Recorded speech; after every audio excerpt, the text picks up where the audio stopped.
Bien, verdad que la mesa redonda de hoy quería que las ponentes se centraran en el tema de la educación y no es posible tratar de todo.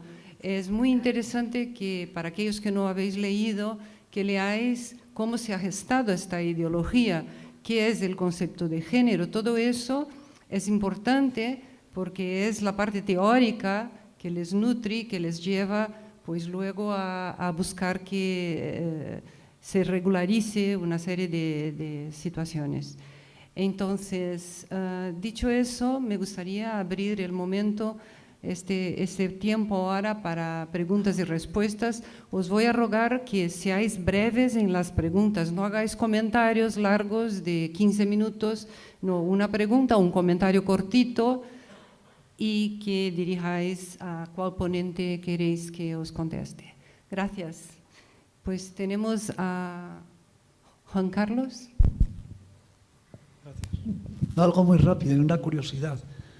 Es que cuando vi en no sé en qué periódico, la fotografía de los componentes de la mesa que han decidido lo del pacto, eso solo había un hombre, eran todas mujeres. ¿Ha sido así o no? No he entendido bien, pero estoy mayor y me expreso mal.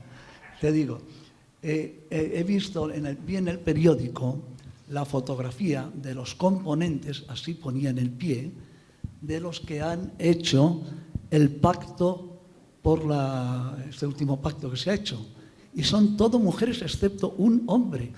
¿Es cierto? Bueno, pues es una buena pista. No lo sé, pues pero búscalo desde luego y verás, no han respetado las cuotas. Hay solo un hombre ahí. Así que, bueno. Le contesto yo. Sí, es así. De hecho, en las comisiones de igualdad, más del 98% de las comisiones de igualdad que se celebran en este país están formadas única y exclusivamente por mujeres. De hecho, hay asociaciones por la igualdad subvencionadas con dinero público que no aceptan la integración de hombres. Es así.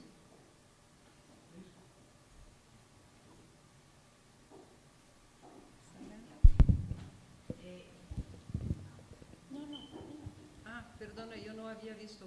Pues primero la señora, luego tú, Sara. Y luego tú. Hola, buenos días. Yo quería decir que al final las que mueren son las mujeres.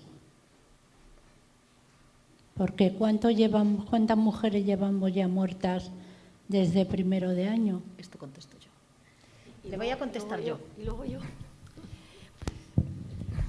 Aquí nadie ha dicho que se acepta o no se reprocha la muerte de mujeres. Con lo cual, creo que las tres personas que estamos aquí, la mayor parte de las personas que están sentadas en la sala, rechazan cualquier tipo de violencia. Lo único, lo diferente, es que no solo rechazamos la muerte de mujeres, sino la de mujeres, la de hombres y la de niños. Voy a contestarle, además, digamos que como segunda parte a su pregunta.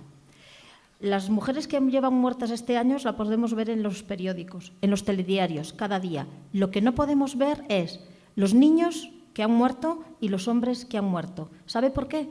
Porque a estos no se les contabiliza. ¿No le parece injusto? ¿La vida de una mujer vale menos que la de un niño? ¿Vale más que la de un niño? ¿Vale más la vida de una mujer que la de un hombre? Yo mido a personas, no a sexos. Sí, no. Está usted equivocada. No, es que los hombres no son inmortales. No salen en los medios. ¿Me dejas ampliar? Mire. Sí, claro. A ver, le voy a dar unas informaciones porque usted, con la mejor de las intenciones, ha sacado un tema muy interesante y usted es víctima de la manipulación informativa.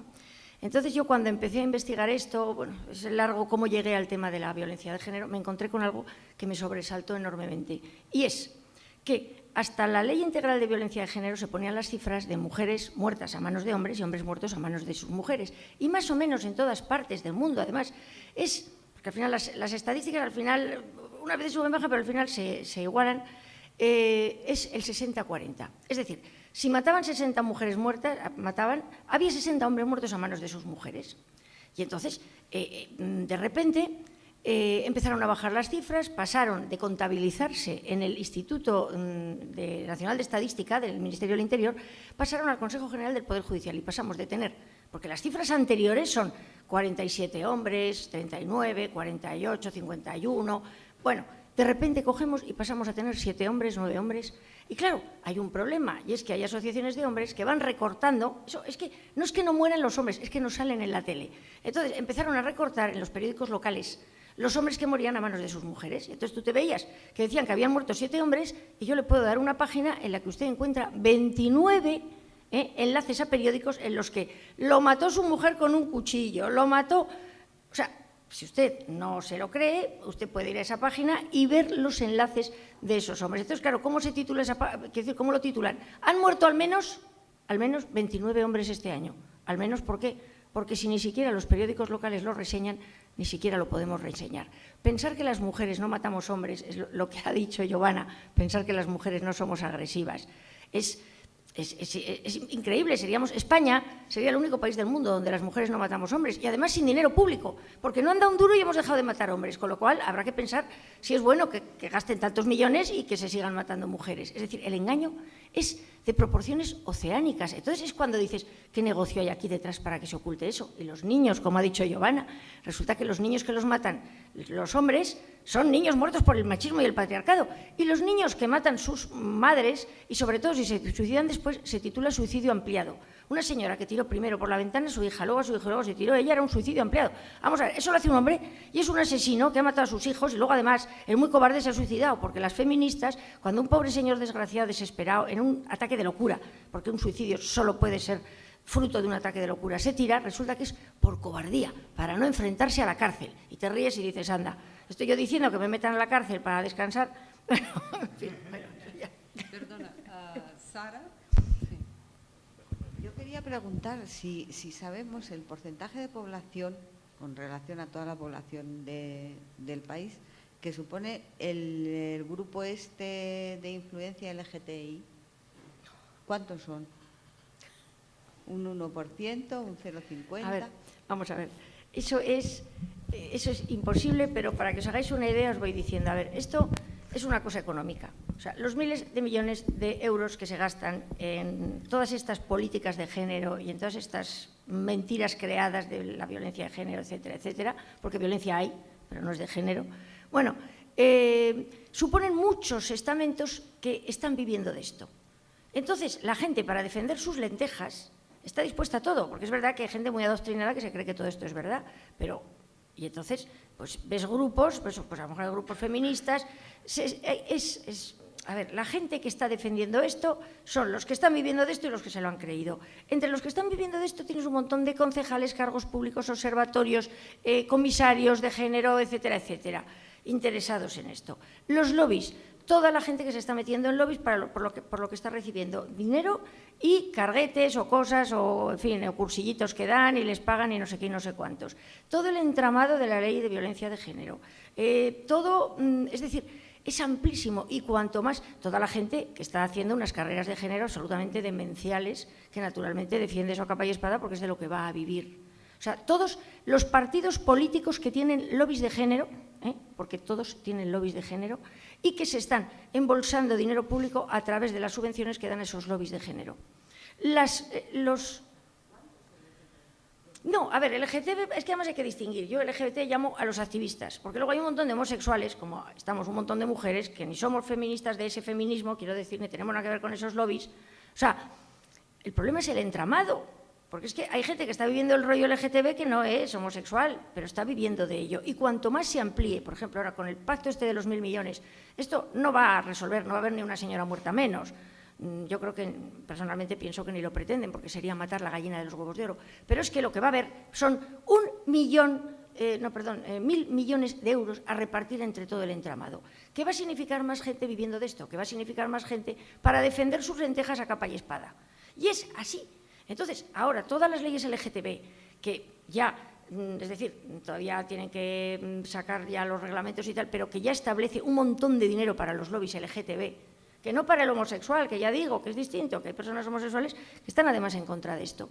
Pero todo ese dinero va a hacer que un montón de gente más viva de esto. Es decir, cuanto más estamos dejando avanzar el monstruo, más difícil va a ser, por una cuestión económica, echarlo atrás. No te puedo decir, o sea, ni siquiera te puedo decir los miles y miles y miles de millones de euros que nos estamos gastando en esto, que es hablamos de la corrupción, pero esto es uno de los grandes cánceres que nos tiene a España al borde de la quiebra continuamente y con una deuda superando el Producto Interior Bruto. Es una de las razones. De hecho, y perdonad, yo, uno de los capítulos del libro explico cuando empecé a descubrir que en la época Zapatero, cuando aquello de los brotes verdes, que estábamos todos que nos comíamos los mocos, dicho así o sea, que era aquello un desastre, resulta que éramos el mayor país del mundo multidonante en la ONU de políticas de género. El mayor del mundo, estando como está Estados Unidos y otros países muy ricos. O sea, claro, luego descubrimos que tenemos un par de ministras que a mí me parecen personas, pues no me parecen tan capaces como para estar allí en mujeres y tal, claro. Estuvimos dando previamente muchísimo dinero de todos los españoles para eso. Entonces, es que son unos entramados brutales. Gracias. Estabas tú, ¿no? Yo quería... Bueno, vi un debate entre Alicia Rubio y Lara Alcázar, activista de FEME, que le hicieron en una televisión sudamericana. Y tú mencionaste, cuando ella hablaba de que tu posición perjudicaba la sororidad entre mujeres, tú defendiste que eso lo consideras una mafia. Tienes una postura bastante beligerante, debo decirlo, y provocas rechazo en las personas que están en contra de ti. Así que me gustaría que argumentaras, o sea, cuando debates así, no queda muy claro el por qué piensas lo que piensas, y querría que explicaras por qué consideras una mafia la sororidad femenina. Bueno, explico. A ver, es complicado, es un debate muy breve, además encima yo estaba en un sitio, la muchacha, digamos, adversaria, por decirlo de alguna manera, estaba en otro sitio, me llegaba tarde el sonido y además no oía bien. Y muy breve, además, no puedes explicar, claro, todo lo que es la sororidad. La sororidad es una cosa que se han inventado las asociaciones feministas en las que todas las mujeres tenemos la obligación de defendernos entre nosotras porque compartimos entrepierna, no por otra cosa. O sea, la sororidad es, claro, ¿qué sucede? Que yo puedo defender a otra mujer porque estoy de acuerdo con lo que dice, con lo que hace o con lo que sea, pero yo no puedo defender a una mujer que está diciendo mamarrachadas porque tiene la misma entrepierna que yo. O sea, eso a mí no me une a ella. Y entonces la sororidad es una, digamos, una obligación mafiosa para todas las mujeres. De tal manera que, por ejemplo, abrimos una página que se llamaba Femidisidencia y creyeron que la sororidad es como la mafia o como la masonería, es decir, ataca más al que ha estado dentro y sale fuera. Es decir, si yo, aunque soy mujer, nunca he sido feminista militante, la sororidad me ataca menos. Es como la mafia. Uno que está estudiando la mafia lo dejan más tranquilo, pero como hayas estado en la mafia, salgas y cuentes. Entonces, se creyeron que éramos feministas y nos empezaron a poner ataques y tal, nos cerraron la página, una serie de cosas. Porque me acusaron, tú no estás cumpliendo la sororidad. Y ahí fue donde yo descubrí que yo tenía una obligación con todas las mujeres del mundo, las feministas concretamente, o sea... Y, por ejemplo, yo contacté con una que había sido feminista, que tenía una página, Las Ateneas, que ponía muchísimas cosas porque conocía el feminismo desde dentro y era una página completamente anónima, todas las fotos. Aquí estamos Las Ateneas, salían varias chicas dadas la vuelta y tal, y me contó que era porque tenía verdadero miedo a la sororidad, verdadero miedo. No sé hasta qué punto, para que me entiendas, yo no creo que la fueran a matar, pero sí que es probable que se enfrentara a determinadas faenas si descubrían quién era. Entonces, la sororidad existe y esa chica me estaba a mí obligando a decir lo que ella dice y piensa del heteropatriarcado porque yo soy mujer y tengo obligación de la sororidad. Y si no, soy una traidora. Entonces, para mí eso es totalmente mafioso. O sea, yo no tengo ninguna obligación si pienso de otra manera. Y eso es lo que ella decía. Y también, no sé si me llamo negacionista, cuando una mujer coge y dice, oye, habrá un heteropatriarcado, pero aquí el Estado está dando miles de millones. De hecho, hay un capítulo que se titula El inagotable dinero del heteropatriarcado. O sea, os está dando miles de millones. Entonces, ¿el heteropatriarcado qué es? Si no es el Estado, no es el gobierno, ¿qué es? Es una especie de Mordor que asocia las cabezas de todos los hombres, que son todos heteropatriarcales y que de vez en cuando dice mata. Es que no tiene otra explicación. Entonces, claro, yo soy negacionista del heteropatriarcado. Y entonces me llaman negacionista, que es otra de las cosas. Es que lo del feminismo está dando ya unos giros verdaderamente preocupantes, O sea, preocupantes, porque además ya se empieza a defender en algunos sectores del feminismo la pederastia. O sea, hay feministas que afirman, yo tengo un montón de documentación, otro día si quieres doy otra charla y os explico lo que es el feminismo actualmente y lo que dicen las ideólogas feministas. O sea, que los hombres, a partir de un manifiesto, el famoso manifiesto SCUM, de una tal Valerie Solanas, que es una señora que era esquizofrénica, que además le pegó un tiro a Andy Warhol, o sea, era una desequilibrada, que dice que los hombres son dildos con patas, que hay que eliminarlos a todos, que hay que eliminar los fetos masculinos y que los únicos hombres que tienen que sobrevivir son los que estén dispuestos a ser esclavos de las mujeres. Ese manifiesto es la base de todo el feminismo posterior. Y además hay carteles de chicas que ponen chicas SCUM, es decir, que son chicas que siguen ese manual de feminismo. Y a partir de ahí te encuentras feministas muy reputadas diciendo que su mayor ilusión es ver a un hombre como un cerdo en una bandeja, con un tacón clavado en la boca, que los hombres hay que encerrarlos a todos, a todos, dejar un 10% y tenerlos encerrados en campos de concentración para que fabriquen semen. Cosas que si eso lo dices de una mujer, o de mujeres que nos encierren creo que es delictivo. Entonces, es que ese es el problema. Ese es el problema. Y el problema es que la sororidad me obligaría a mí a aplaudir a esas mamarrachas. O sea, en fin. Sí, la conferencia se titula Ideología de Género y Educación, pero ninguna ha definido qué es eso de la ideología de género. Lo han dado por supuesto y han entrado en el tema. Pero, ¿qué es la ideología de género? Porque creo que no es en absoluto obvio. Y para empezar, creo que no existe realmente una ideología de género, que eso es un concepto, la percepción desde la derecha de lo que defiende la izquierda, que es la politización de la sexualidad. Pero ahí no hay hay varias ideologías que se extraen del concepto de género como construcción social del sexo, como algo arbitrario, diferencias impuestas arbitrariamente entre hombres y mujeres, que es como entiende la izquierda la sexualidad, pero ahí no hay una coherencia ideológica. Hay, para empezar, dos grandes grupos, que es, por un lado, el feminismo y, por otro, el lobby LGTBI, que pueden tener intersecciones, pero que son contradictorios entre sí, son enteramente contradictorios. El feminismo necesita un género binario, necesita hombres, mujeres, hombres malos, mujeres buenas, hombres opresores, mujeres oprimidas. El lobby LGTBI no puede funcionar con esas categorías, tiene que funcionar con no es todo, el sexo es un espectro, el género es un espectro. Eso está en conflicto entre sí y no se les puede tratar a todos como si fuera lo mismo, sino que hay que analizarlo cada uno en su lugar y hay que acentuar sus contradicciones. Y por otro lado, ¿qué es lo del patriarcado? Se han preguntado. Pues el patriarcado es una concepción de la historia según la cual toda la historia ha sido una conspiración de los hombres contra las mujeres para mantenerlas oprimidas. Y si aceptamos, por otra parte, que las mujeres han estado históricamente oprimidas, estamos comprando toda la mercancía. Es decir, el feminismo llega a esa conclusión partiendo de la premisa de que las mujeres están oprimidas. En el feminismo la premisa es la conclusión. Pero es que hay que comparar. Lo que hace el feminismo es comparar las ventajas que han tenido históricamente los hombres con las desventajas de las mujeres. Y hay que compararlo todo. También las mujeres han tenido históricamente ventajas y también los hombres han tenido desventajas. Y si se compara todo, no se puede llegar a esa conclusión. Sí. A ver, yo particularmente me desmarco de tu parte de la pregunta sobre el lobby LGTBI, entre otras cosas porque no es mi especialidad y no podría decirte nada más allá de lo que podamos saber todos. Pero además, no entiendo muy bien tu pregunta, primero por larguísima y luego porque es un poco etérea. Sí que te voy a decir una cosa. Si tú me preguntas, define ideología de género, te digo lo mismo que Marcia. Es algo confuso. Porque es algo que está en nuestra sociedad, que no puedes definir de una manera concreta, pero que te afecta. Te lo digo ¿por qué? Porque la palabra género está en el Código Penal. La palabra género está en la Ley de Enjuiciamiento Civil. Y por género, por razón de género, existen juzgados específicos en este país. Y hay condenas específicas por razón de género a personas en este país. A partir de ahí, si tú me preguntas personalmente cómo definirías ideología de género, pues mira, para mí es una manera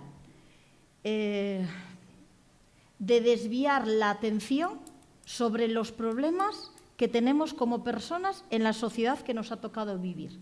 Como tú dices, históricamente y de manera disruptiva, hombres y mujeres han tenido ventajas y desventajas, porque a todos nos venden la idea de que los hombres sometían a las mujeres. Ya, y durante siglos las mujeres vivían de lo que cazaban y generaban los hombres, y esto no lo consideraban un problema. ¿Vale? Con lo cual, sí que es verdad que ha habido ventajas y desventajas disruptivas, que cada uno ha cogido la parte del discurso y la parte histórica que más le ha convenido para defender. También. Que hemos mezclado un montón de conceptos, porque si no, la estructura social que defiende esta ideología de género no se sostiene. Sí, pero es que de hecho lo que sostiene la ideología de género es su falta de definición. Pero que no esté definida no significa que no te afecte. Ya te digo, la parte de la que yo te puedo explicar, que es la legal, te puedo decir que la ideología de género, sin ser un concepto definido, afecta a toda la sociedad, como digo, desde el punto en el que España admite que haya juzgados específicos donde solo se juzga a hombres. Con lo cual sí que hay una afectación, independientemente, que a mí me da igual, esto será más campo de Alicia, porque es filóloga, de que podamos definirlo o no. Y ya te digo, yo como abogada, como mujer, como persona, no puedo definirte de forma concreta la ideología de género. Bueno, a ver, lo que pasa es que sí he entendido yo por dónde vas, pero la pregunta es muy larga y lo mismo no me dejo alguna cosa de contestarte. Vamos a ver, la ideología de género... Una cosa, te recomiendo que leas, para que entiendas los orígenes marxistas de la ideología de género, cómo viene de la escuela de Frankfurt, Marcuse, incluso de Engels, porque aquí lo menciono, por ejemplo, yo, para que entiendas la relación que la explica perfectamente entre todos estos, es decir, la destrucción social que están intentando es interesantísimo. El libro negro de la nueva izquierda, de la AG.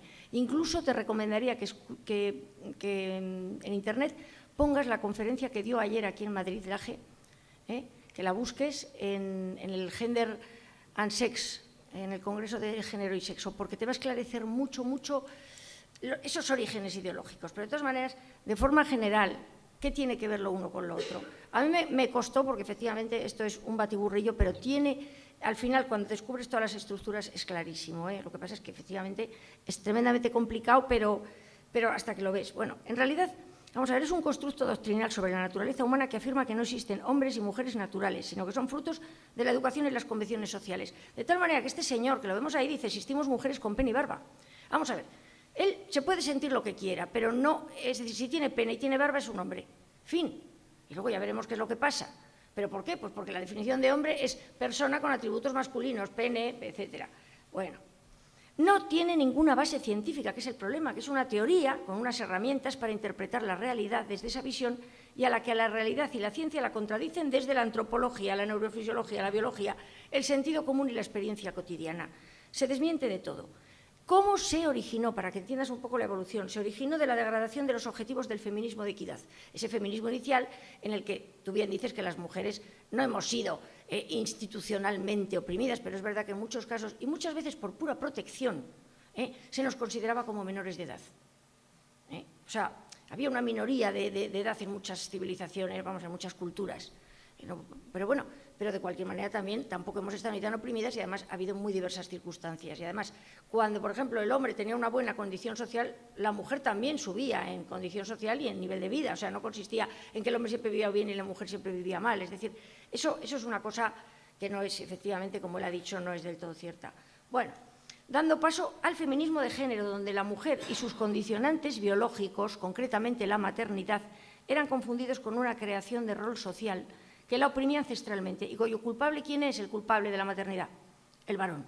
Y las superestructuras creadas por él que se perpetuaban en una sociedad patriarcal.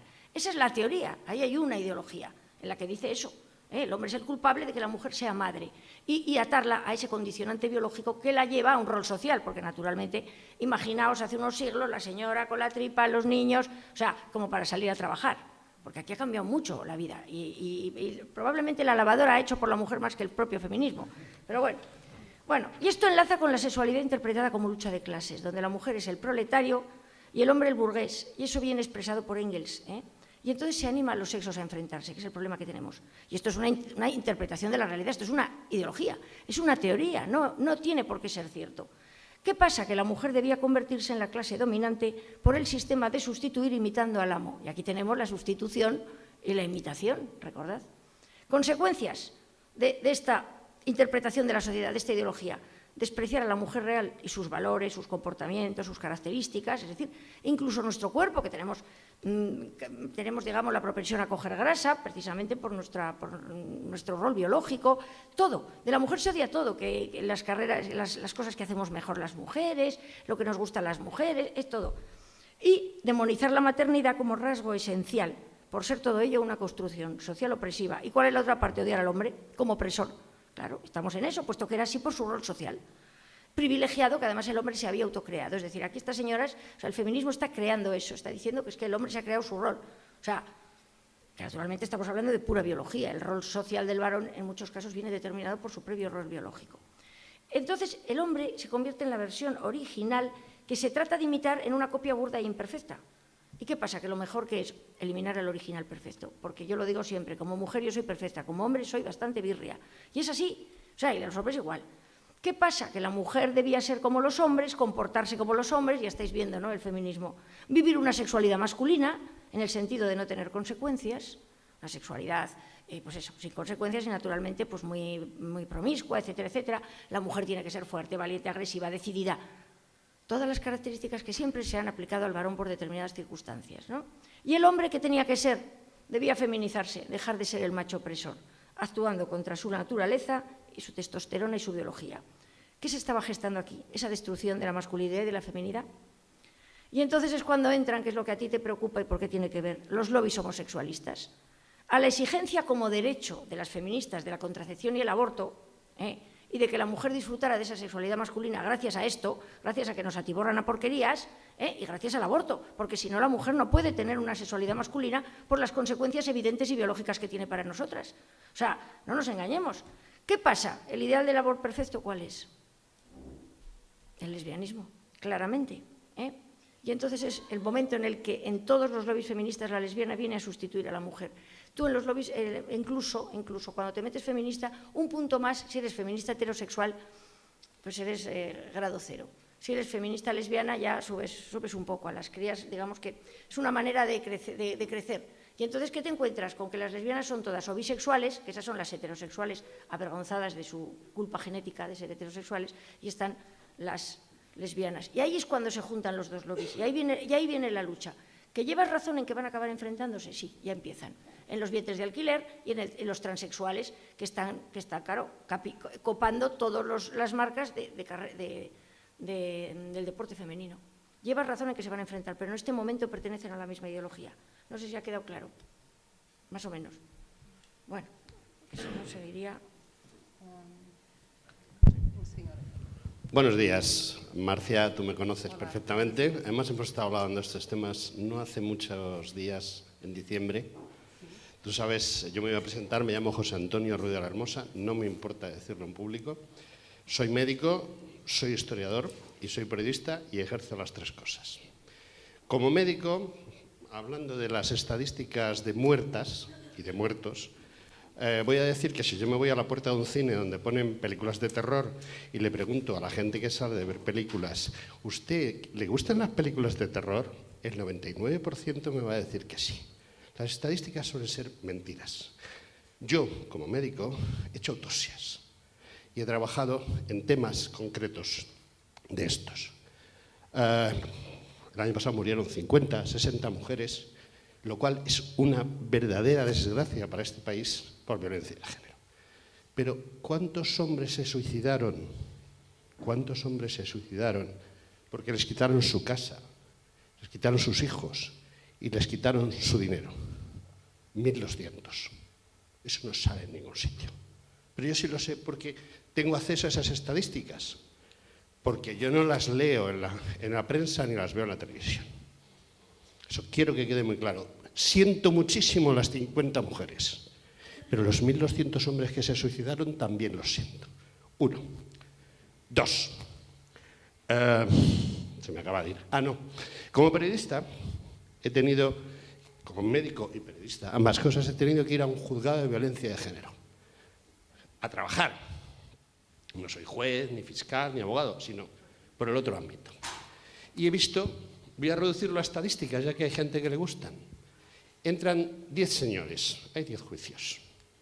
9 de esos señores van a aceptar un trato. Y le voy a explicar por qué. Porque si Marcia, es amiga mía, pero vamos a suponer que somos enemigos, se va ahora a la comisaría y dice que es mi pareja y que he tratado de asesinarla, o pegarla, o la he insultado. Ahora mismo, dentro de un rato, vienen unos señores vestidos de azul, me llevan a la comisaría, me meten en un calabozo y se olvidan de mí hasta que me puedan llevar al juzgado de violencia de género. Hoy es sábado, o sea que el lunes por la mañana iré al juzgado de violencia de género que toque. Y mientras he estado en la comisaría, comiéndome los mocos, cuando yo a las 9 de la mañana llegue al juzgado de violencia de género, la fiscal me va a decir: si usted acepta lo que esta señora dice en su denuncia, le ponemos 6 meses y se va a su casa. ¿Qué sucede? Pues que de cada 10, 9 quieren irse a su casa. Y hay uno que dice: ni hablar del peluquín, a pelearlo. Bien. Y 3, todo esto que estamos hablando me parece perfecto. Marcia, tú sabes dónde he trabajado yo el 50% de mi vida, ¿verdad? Te lo comenté en aquella cena. Yo he vivido el 50% aproximadamente de mi vida laboral como médico, trabajando en países que son musulmanes radicales. Y como historiador, que también ejerzo, de hecho he escrito muchísimos libros sobre temas de historia de este tema, os voy a asegurar una cosa. Todo esto que estamos hablando nos lo van a solucionar. 10, 15, 20 años y nos lo solucionan. ¿Sabéis por qué, verdad? Porque dentro de 20 años Europa será musulmana. Y entonces toda esta discusión no sirve absolutamente para nada. Sirve a 5 o 10 años vista. Pero a 20 nada. O sea, y os doy mi palabra de honor de que eso va a ser así. Porque yo he estado viviendo en países radicales musulmanes. Y tal y como estoy viendo el patio, cada vez que vengo a España, ahora ya llevo un par de años aquí, es que hay que ser muy tonto para no darse cuenta de qué es lo que está pasando. O sea, todo esto se lo van a comer con patatas en 5 o 10 años. Y todo lo que hagamos para solucionar lo de la ideología de género no va a servir para nada porque vais a llevar velo. Ese es el problema. ¿Y la pregunta? No, solo afirmaciones. Creo que os he dejado muchísimas dudas y muchísimas preguntas. Y siento tener que marcharme, pero me van a multar el coche porque yo pensaba que esto terminaba a las 8:30. Déjame solo decirte una cosa. Dime lo que quieras. Puedo estar de acuerdo contigo y puedo entender lo que dices. Y yo lo que has contado de lo que pasa en los juzgados lo sé de primera mano porque lo vivo. Pero también te digo una cosa. Tú dices que nos quedan 5 o 10 años y que en 20, como dicen en mi tierra, el pescado está vendido. Y yo te digo a ti, por encima de mi cadáver, si eso tiene que pasar, pasará, pero pasará mientras peleo. Yo no me pondré velo.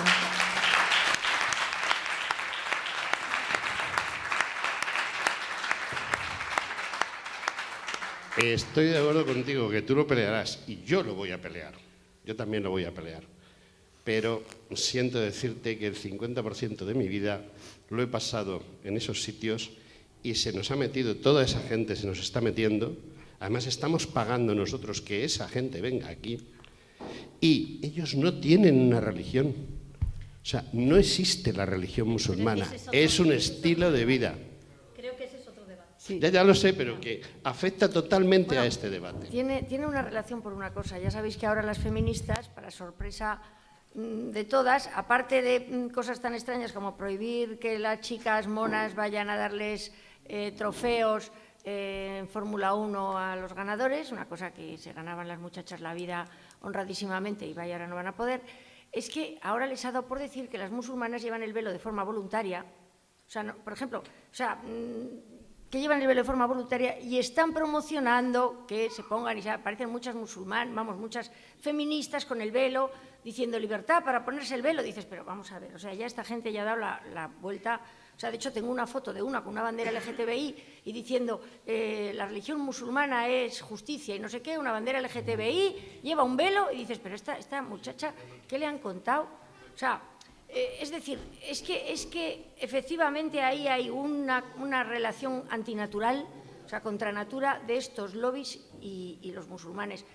Y bueno, y yo tengo la impresión de que entre unos y otros, estoy de acuerdo con este señor en que van a ganar los más brutales.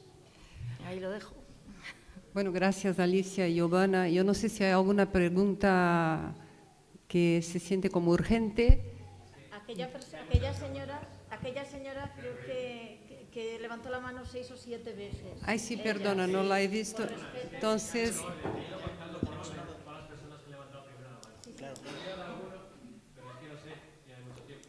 Sí, bueno... Bueno, voy a ser breve igualmente. Muy rápidamente, entonces, sí. Por favor.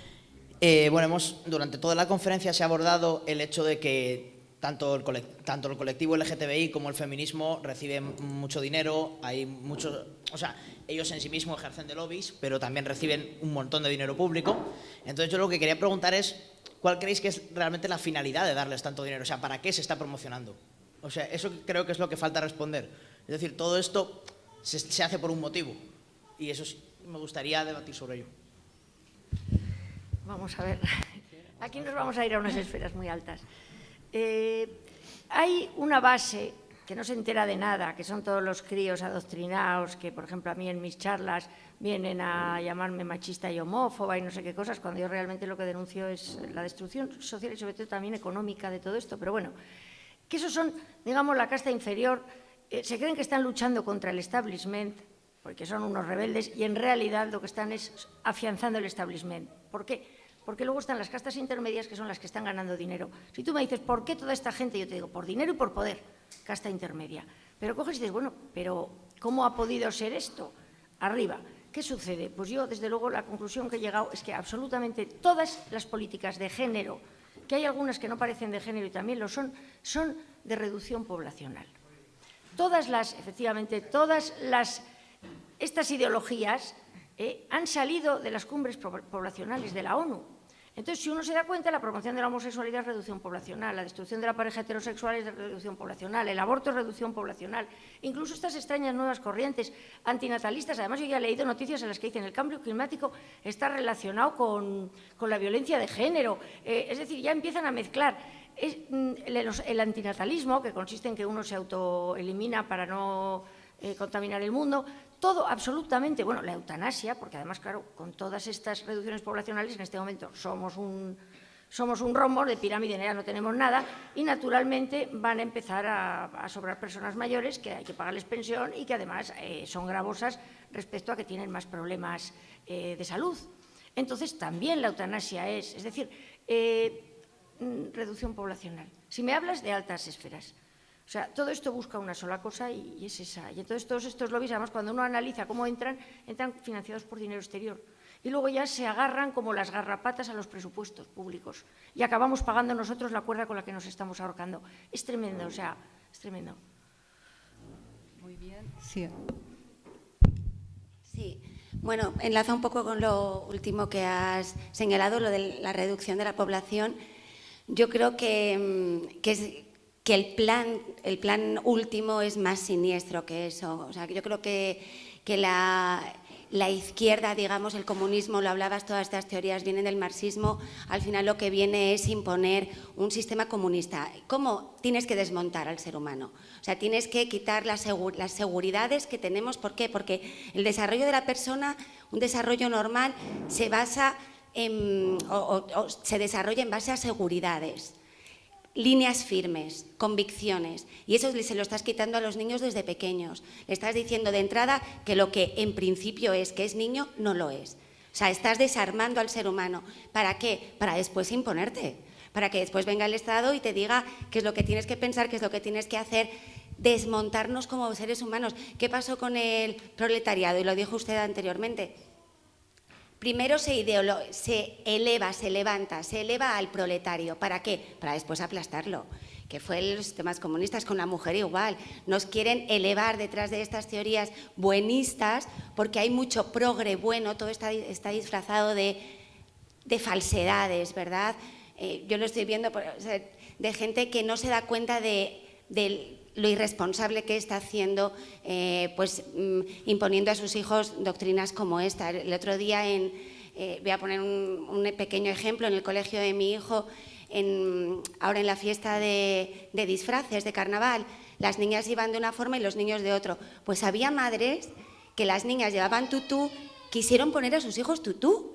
O sea, pero qué irresponsabilidad. O sea, estás decidiendo sobre tu hijo algo tan arriesgado, ¿no? Que es lo que antes comentabas. Entonces, yo creo que detrás de esto hay un pensamiento estatalista, totalitarista, y que yo creo que ese es el gran miedo. Y la pregunta es la siguiente: ¿cómo es posible que ningún partido político se dé cuenta de este peligro? Ninguno. O sea, es que ninguno. Entonces, todos le están entrando al saco. Gracias. Vamos a ver. Gracias. Bueno, a ver, sí, muy rápido, ¿no? Vamos a ver, los partidos políticos no es que no se estén dando cuenta, es que los partidos políticos tienen clarísimo que están metidos en esta juerga. O sea, clarísimo. Todos los partidos que están en el Parlamento, o sea, perfectamente. Hay mucha gente de esos partidos que está actuando de buena fe. O sea, no todo el mundo sabe todo esto, porque además es complicado. Pero desde luego los que están dirigiéndolos sí. Y son absolutamente todos. ¿Por qué? Porque para ellos les supone dinero y les supone crear un montón de redes clientelares que luego les van a votar y que no va a haber manera de quitarlos de encima. O sea, quiero decir, son perfectamente conscientes de esto. Yo no quiero hacer proselitismo político, pero yo precisamente me he metido en un partido político porque después de hacer mucho activismo civil me he dado cuenta de que mientras tenga arriba a los que están montando esto, difícilmente pataleando desde abajo me van a hacer mucho caso. Entonces, es que están en el ajo, ese es el problema. Okay. ¿Tú quieres decir algo, Giovanna? No, yo solo quería, con respecto a esto, decir una cosa. Los partidos políticos son absolutamente conscientes de lo que está pasando. Es imposible pensar que las personas que nos representan, por ejemplo, en estos momentos, acepten que tengamos una ley que distinga a personas por razón de sexo. Yo digo siempre una cosa, por la que mi marido me riñe y mi madre me riñe, pero cada vez que la digo, me parece acojonante que un país democrático como España acepte que haya juzgados que juzguen por razón de sexo cuando ni de coña hubieran aceptado, pues por ejemplo, un juzgado que juzgase solo a negros, o a chinos, o a altos, o a bajos, narices, pero a hombres sí, y lo aceptan, y que no saben que eso es una discriminación, que eso es una aberración en el derecho, eso es una aberración, y lo aceptan. ¿Cómo no van a desconocer? Es que ya no sé si te digo, no sé si es peor que lo conozcan y lo acepten porque se aprovechan de ello o que lo desconozcan. Creo que me da más miedo lo segundo. Gracias, Giovanna. Gracias, Alicia. La verdad que conocer más profundamente la ideología de género es necesario para poder entender muchas de las cosas que están pasando en nuestra sociedad. Sin embargo, yo no quiero, obviamente, que la situación es dura, están pasando leyes, ahora mismo venía algo en el periódico de que un partido está empujando para que los niños menores de 16 puedan decidir su orientación sexual sin consentimiento de los padres o conocimiento de los padres o algo así. Es que no tuve tiempo de leer, pero me parece que venía algo así. Bien, por lo menos tenemos que tratar de entenderlo y hacer algo positivo. A mí me gustaría, agradeciendo a Alicia, a Giovanna y a vuestra presencia, terminar con un párrafo de una escritora que es además consejera para el Vaticano, aunque la Iglesia no ha tomado muchas cartas en el asunto, pero es consejera para el Vaticano sobre los temas de la ideología de género, y que dice lo siguiente: el género no es una curiosidad intelectual, que podamos por nuestro lado los que no defendemos la ideología de género, deconstruir a través solamente de argumentos razonados y de un enfoque voluntarista. Su imposición política y cultural nos confronta con elecciones que envuelven directamente a los corazones y conciencias de las personas en su realidad existencial concreta. La elección entre vida y muerte, bien y mal, realidad y negación de la realidad, verdad o mentira sobre el hombre y la mujer, esperanza y desespero, amor y odio. Los gobiernos, las sociedades, los padres, los educadores, la gente joven, todos tienen que tomar una decisión, adaptarse pasivamente al espíritu de esta nueva cultura global y seguir las nuevas normas secularistas, o identificarse con la vocación del ser humano para el amor y la felicidad. Es una decisión libre.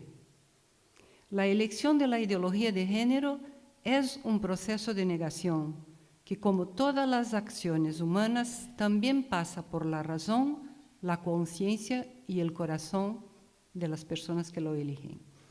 Entonces, tenemos que estar informados en todos los ámbitos para poder decidir adecuadamente, sobre todo pensando en el futuro de nuestros niños, de nuestra sociedad, qué es que queremos para el futuro.